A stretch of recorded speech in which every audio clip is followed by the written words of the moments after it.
You guys remember that time at South by? We like tried to play the raid too, or that shit didn't happen. But that shit's happening tonight! Okay, I used all my good shit last night, so I don't know if you heard it, but it's not gonna happen. But literally, I mean, the fucking Raid 2 broke the fucking projector and the server, and there's just so much shit going on in that movie.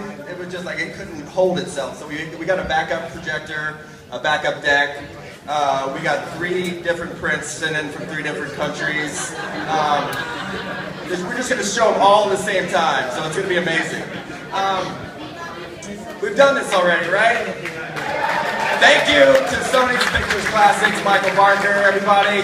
Thanks to Nate Balatin, who can drink whiskey like it's fucking nobody's business. And thank you to XYZ Films and to everybody in Indonesia and to science and fucking martial arts. Ladies and gentlemen, the director of the Raid 2, Mr. Gareth Evans.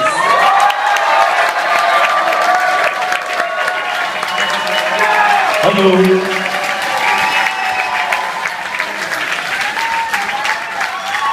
Let's try again, shall we? Alright, so I'm going to keep it really fucking short because this has become a midnight screening now. And so yeah, so just to let you know, we will be here for a Q&A if any of you are still awake when we do it. And we'll talk to you endlessly for as long as we possibly can. And I won't talk anymore, but just please enjoy the film. And hopefully there will be fucking subtitles tonight. So enjoy.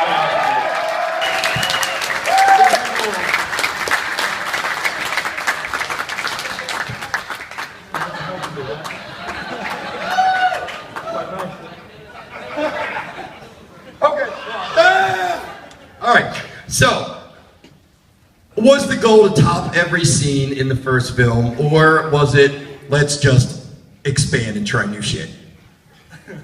A little bit of both, really. We knew we wanted to try different things this time, because in the last one we did like so much just martial arts and gunplay, and so in this one it gave us an opportunity to try a car chase out. So it was kind of, after the Raid 1, I just carry on.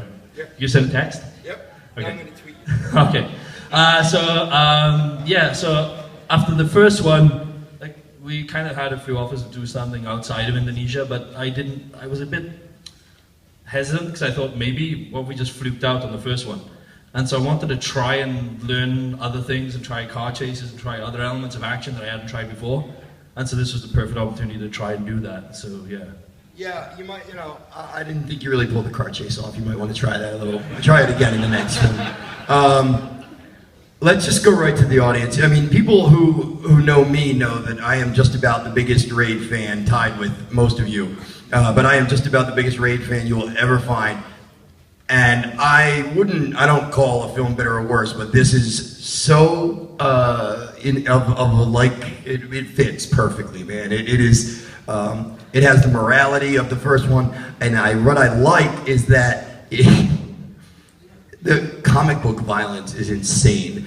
Talk about a little bit about why you want to do 4 or 5 punches instead of 3, and explain how like it's kind of a grand guignol, or is it intensity? What is it? I think that when it comes to the punches, a lot of time,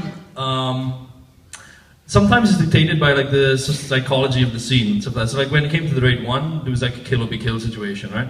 So in Maranta, our first movie, that was all about the guy trying to avoid the fight. So when you're avoiding the fight, you don't kind of get stuck in too much, you try to push away and clear out and get away from it.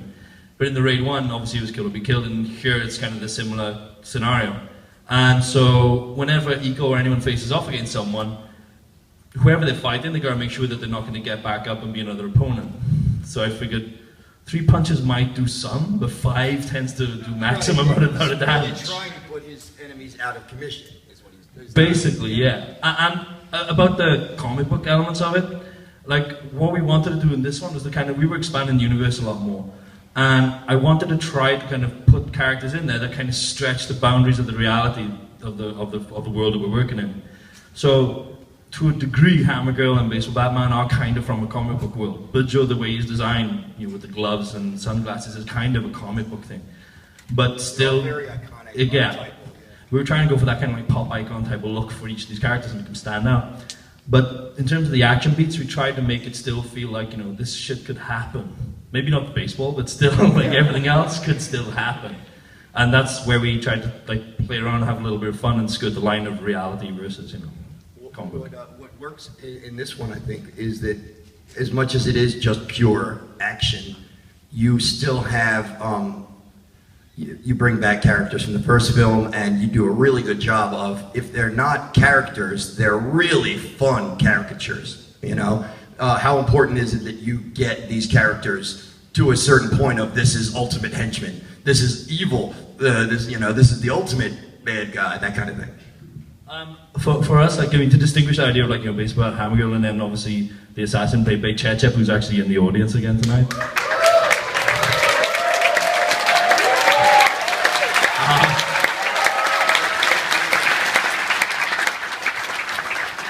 I mean, fuck Iko, he's already had enough applause already. So. But yeah, so to kind of differentiate between them, it was one of those things where we knew we had Prakoso played by Yayan Ruhian, who played Mad Dog in the first film, and we knew we had that moment, and when people saw the first film, they related so much to Mad Dog.